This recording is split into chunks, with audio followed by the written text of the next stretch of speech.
दोस्तों, अगर आप इंडियन ओवरसीज बैंक के कस्टमर्स हो तो जानकारी के लिए हम आप लोगों को बता दें कि इंडियन ओवरसीज बैंक का बहुत ही बड़ा अपडेट निकल के सामने आया है। भाई साहब, इंडियन ओवरसीज बैंक ने अपने मिनिमम बैलेंस चार्जेस को इंक्रीज कर दिया है। अब यहाँ पर भाई साहब आपको मिनिमम बैलेंस के ऊपर जो चार्जेस देना पड़ता था वो आपको थोड़ा सा हाई देना पड़ेगा।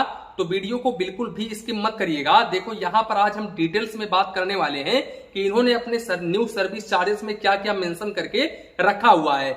देखो भाई, यहाँ पर अगर आप चेकबुक लेते हो इंडियन ओवरसीज बैंक में तो फिर ऐसे कंडीशंस में आपको मेट्रो सिटी और अर्बन में 2000 rupees quarterly average balance maintain करके चलना पड़ेगा और रूरल और सेमी अर्बन में 500 रुपए एवरेज क्वार्टरली बैलेंस मेंटेन करके चलना पड़ेगा।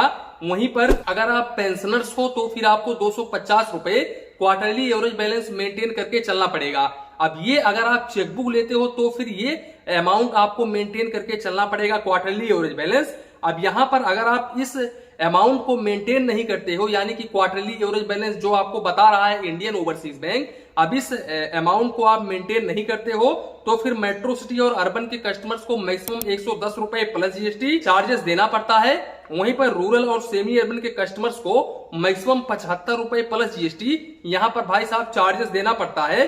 और अगर आप पेंशनर्स हैं तो फिर यहाँ पर आपको 40 रुपए प्लस जीएसटी चार्जेस देना पड़ता है क्वार्टरली, यानी कि प्रति 3 महीने में। तो इस बात का आप जरूर ध्यान रखें। ये जो चार्जेस है ये पहले काफी कम हुआ करता था, लेकिन अभी हाल ही में इंडियन ओवरसीज बैंक ने इस चार्जेस को इंक्रीज कर दिया है। अब इसके अलावा यहाँ पर मैं आप लोगों को बता दूं कि अगर आप चेकबुक नहीं लेते हो भाई साहब तो ऐसे कंडीशंस में मेट्रो सिटी और अर्बन के कस्टमर्स को 500 रुपए एवरेज क्वार्टरली बैलेंस मेंटेन करके चलना पड़ता है और रूरल और सेमी अर्बन के कस्टमर्स को 100 रुपए क्वार्टरली एवरेज बैलेंस मेंटेन करके चलना पड़ता है। वहीं पर पेंशनर्स को भाई साहब ओनली 5 रुपए एवरेज क्वार्टरली बैलेंस मेंटेन करके चलना पड़ता है। पेंशनर्स यानी कि जिनका एज 60 साल से ऊपर हो गया है, जिनको पेंशन मिल रहा है, वो होते हैं यहाँ पर पेंशनर्स यानी कि सीनियर सिटीजन। अब यहाँ पर अगर आप इस लिमिट को क्रॉस करते हो, यानी कि ये जो क्वार्टरली एवरेज बैलेंस है इस बैलेंस को आप मेंटेन नहीं करते हो तो फिर ऐसे कंडीशंस में आपको वही सेम है भाई साहब, यहाँ पर भी आपको मेट्रो सिटी और अर्बन में मैक्सिमम 110 रुपए प्लस जीएसटी, वहीं पर रूरल और सेमी अर्बन में मैक्सिमम 75 रुपए प्लस जीएसटी और पेंशनर्स को यहाँ पर 40 रुपए प्लस जीएसटी चार्जेस देना पड़ेगा अगर आप इस मिनिमम बैलेंस को मेंटेन नहीं करते हो तो। अब यहाँ पर भाई साहब अगर आपका Indian overseas bank super star with chequebook account है, यानी कि सुपर स्टार अकाउंट है, और अगर आप इसके ऊपर चेकबुक लिए हुए हो तो फिर ऐसे कंडीशंस में भाई साहब आपको यहाँ पर 500 रुपए only average quarterly balance maintain करके चलना पड़ता है। आप चाहे तो मेट्रो सिटी अर्बन के कस्टमर्स हो, चाहे तो रूरल और सेमी अर्बन के कस्टमर्स हो, चाहे तो आप पेंशनर्स हो, यहाँ पर आपको ओनली 500 रुपए एवरेज क्वार्टरली बैलेंस मेंटेन करके चलना पड़ता है। अब अगर आप इस बैलेंस को मेंटेन नहीं करते हैं तो फिर मेट्रो सिटी और अर्बन के कस्टमर्स को 130 रुपए प्लस जीएसटी और रूरल और सेमी अर्बन के कस्टमर्स को 90 रुपए प्लस जीएसटी, वहीं पर पेंशनर्स को ओनली 50 रुपए प्लस जीएसटी चार्जेस देना पड़ता है क्वार्टरली बेसिस पर, यानी कि प्रति 3 महीने में। इसके अलावा अगर आपका यहाँ पर Indian overseas bank super star account है और आप यहाँ पर चेकबुक नहीं लिए हुए हो तो फिर ऐसे कंडीशंस में आपको भाई साहब 200 रुपए एवरेज क्वार्टरली बैलेंस मेंटेन करके चलना पड़ेगा। अब यहाँ पर अगर आप इस बैलेंस को मेंटेन नहीं करते हो तो फिर ऐसे कंडीशंस में मेट्रो सिटी और अर्बन के कस्टमर्स को 150 रुपए प्लस जीएसटी और रूरल और सेमी अर्बन के कस्टमर्स को 105 रुपए प्लस जीएसटी और पेंशनर्स को ओनली 60 रुपए प्लस जीएसटी क्वार्टरली बेसिस पर चार्जेस देना पड़ता है, यानी कि प्रति 3 महीने में। अब इसके अलावा अगर आपका इंडियन ओवरसीज बैंक का मैक्स सेविंग्स अकाउंट है तो फिर यहाँ पर मैं आपको बता दूं कि क्वार्टरली एवरेज बैलेंस 5000 रुपए मेंटेन करके चलना पड़ेगा। आप चाहे तो रूरल के कस्टमर्स हो, चाहे तो आप सेमी अर्बन के कस्टमर्स हो, चाहे तो आप मेट्रो सिटीज के कस्टमर्स हो, यहाँ पर कुछ भी फर्क नहीं पड़ता है। यहाँ पर आपको 5000 रुपए एवरेज क्वार्टरली बैलेंस मेंटेन करके चलना पड़ेगा। अब यहाँ पर अगर आप इस बैलेंस को मेंटेन नहीं करते हो तो फिर ऐसे कंडीशंस में मैक्सिमम ज्यादा से ज्यादा यहाँ पर भाई साहब 250 रुपए प्लस जीएसटी क्वार्टरली, यानी कि प्रति 3 महीने में चार्जेस देना पड़ता है।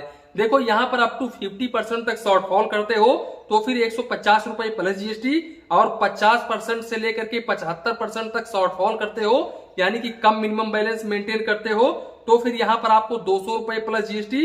इसी के साथ साथ अगर आप 75% से ज्यादा शॉर्टफॉल करते हो तो फिर यहाँ पर आपको मैक्सिमम 250 रुपए प्लस जीएसटी क्वार्टरली, यानी कि प्रति 3 महीने में चार्जेस देना पड़ेगा। इसके अलावा मैं आप लोगों को बता दूं कि अगर आपका यहाँ पर इंडियन ओवरसीज बैंक का SBNHI सेविंग्स अकाउंट है तो फिर यहाँ पर आपको क्वार्टरली एवरेज बैलेंस 50,000 रुपए मेंटेन करके चलना पड़ेगा।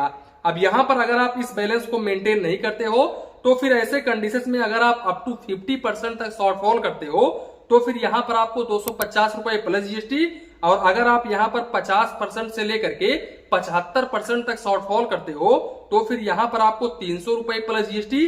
वहीं पर अगर आप यहाँ पर 75% से ज्यादा शॉर्टफॉल करते हो तो फिर आपको 350 रुपए प्लस जीएसटी मैक्सिमम चार्जेस देना पड़ता है क्वार्टरली बेसिस पर, यानी कि प्रति 3 महीने में।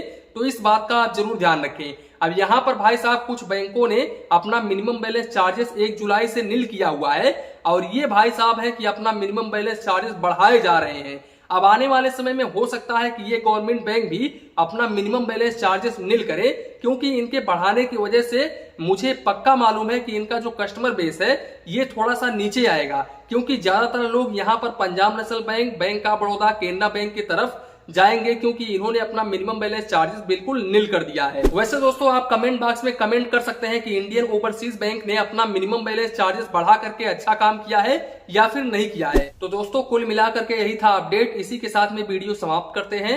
वीडियो पसंद आया हो तो प्लीज वीडियो को एक लाइक करिए और अपने चैनल फाइनेंस बैंकिंग को सब्सक्राइब करिए। मन में कुछ डाउट हो, कंफ्यूजन हो तो प्लीज कमेंट करिए। धन्यवाद, मिलते हैं नेक्स्ट वीडियो में।